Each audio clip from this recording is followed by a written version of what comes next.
so happy we alive. From the other states.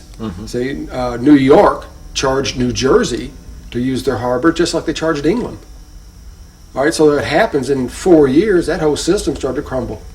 They ran into the same problems that we're dealing with right now, and we almost broke up into these different units, so that basically we just had a miracle of those guys who started everything, and they came back into Philadelphia, and what's the opening line of the Constitution?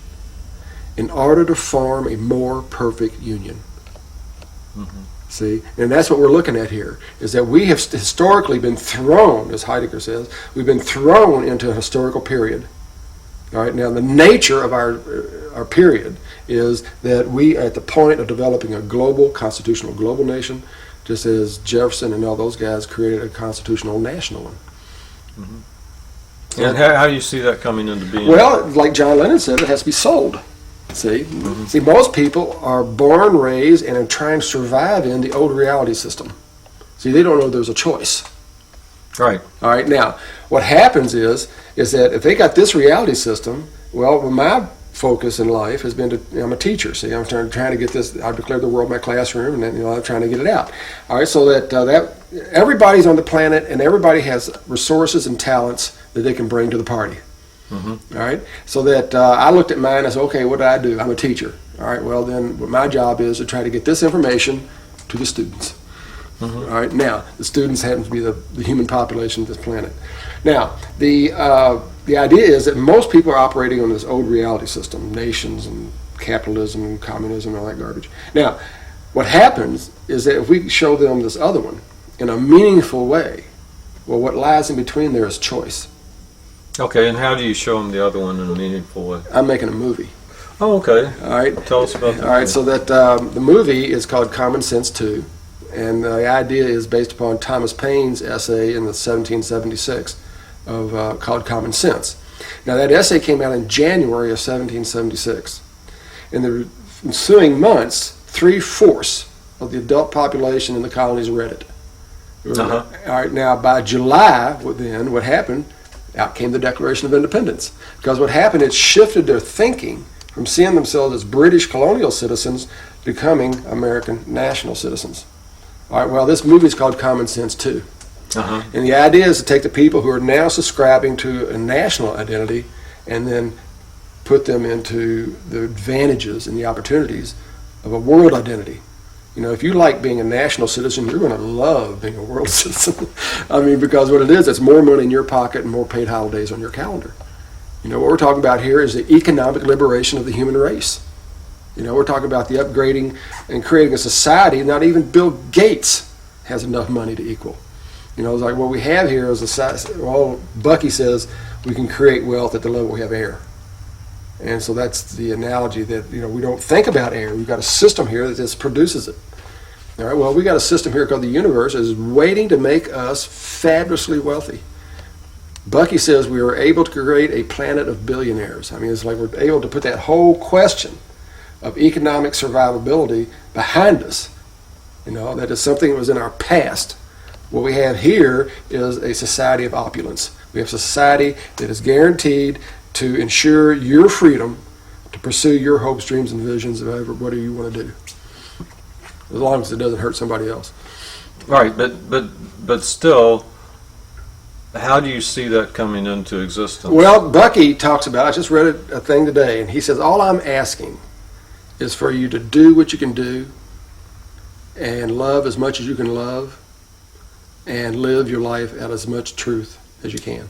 Now, that's a paraphrase.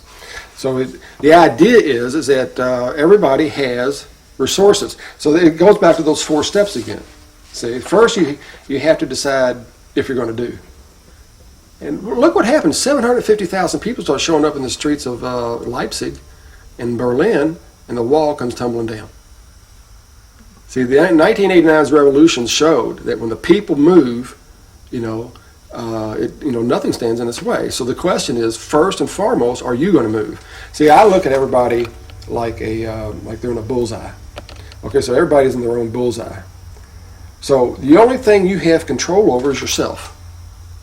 See, everybody talks about like you're going to change the world, but they're not going to change. we got to change all this stuff. No, it begins in here first. See, is that first you got to change yourself. Now, once you change yourself, see, once you get that different attitude and you go say, okay, well, I'm going to do something here. Well, then you become, a new person. You become, you're into this work, and then that will radiate out to your mates and dates, and that'll radiate out to your social business people that you work with. It'll go out to your community, to your state, to your nation, to the planet. See, if you want to do one single thing, everybody eats. Everybody eats. All right, well, the deal is that we got this prehistoric idea that meat is food. All right, now that worked okay for Ugly the caveman. It did okay in the age of agriculture. But when you get into the industrial age, and you get into the period of producing meat as food, like automobiles come out of factories and things like that, then you got a different situation altogether. You got a totally different situation. It's not Annie M's farm. See, what you got here are these production systems that have, you know what the single largest water polluter in the United States is? Is animal blood. We slaughter 9 million animals a day in the United States. Now, you start compounding that with the rest of the industrialized world. Like 40%, the destruction of the rainforest has been stepped up by 40% for the raising of soybeans. But not feeding humans, are being shipped to China to feed cows and pigs. Because we're still maintaining this idea that meat is food. So the industrial production of meat as a food is the largest environmental destructive force on the planet. It is the linchpin in global hunger, because we got enough food on the planet right now to feed twice as many people that are here. Mm-hmm. And we got 20 to 30 people a minute, mostly children, dying of hunger on the planet. Mm-hmm. See, because we're feeding the animals, we're not feeding humans. It's a source of a major number of diseases that affect us. Mm-hmm. See, so that when you get around, and on top of that, it's so brutally cruel to the animal. I mean, it's just absolutely, amazingly barbaric way of feeding yourself. Now, so if you want to do one single thing to eliminate, or to do something, is really transform your existence of this and transform the planet, then eliminate animal foods from your diet. Mm-hmm. Let me interject here, Michael, that people can contribute to your making of the movie and other activities through your website. That's exactly right. And it's www. Right. MKES.com. MKES.com right there. And anyway, back to the movie for a minute. Sure, would you tell us more about it? All right. Well, the movie is a documentary-style movie of a fictional Woodstock-level concert, and it's going to take place. It's not going to take place. The concert, it's all fictitious. See, most of the movies will be made in a computer. Uh-huh. All right. So however, the scenery is going to be the Bering Strait. Because because the western tip of Alaska and the eastern tip of Siberia are only 53 miles apart. Right. Okay, so that we can connect the grids of Europe and Russia and that to the United States, and essentially have the grid intact with that one little intertie there. So the idea is that you have this concert. It's called the Common Sense 2 concert. And so what the deal is, the concert's going to be the background, and then there'll be a host who will present the idea of the movie, is that there are these periods of historical change, and we're in one of them. Mm-hmm. Now, through computer-generated images and stuff, we can take people through the universe and just show them this wealth base, show them the Earth and show all the people, and just tease out this whole idea. There'll be performances in the concert of the people I can get to get on stage. I'd like to have some major performers to get the audience in. But there's another way we can approach it too.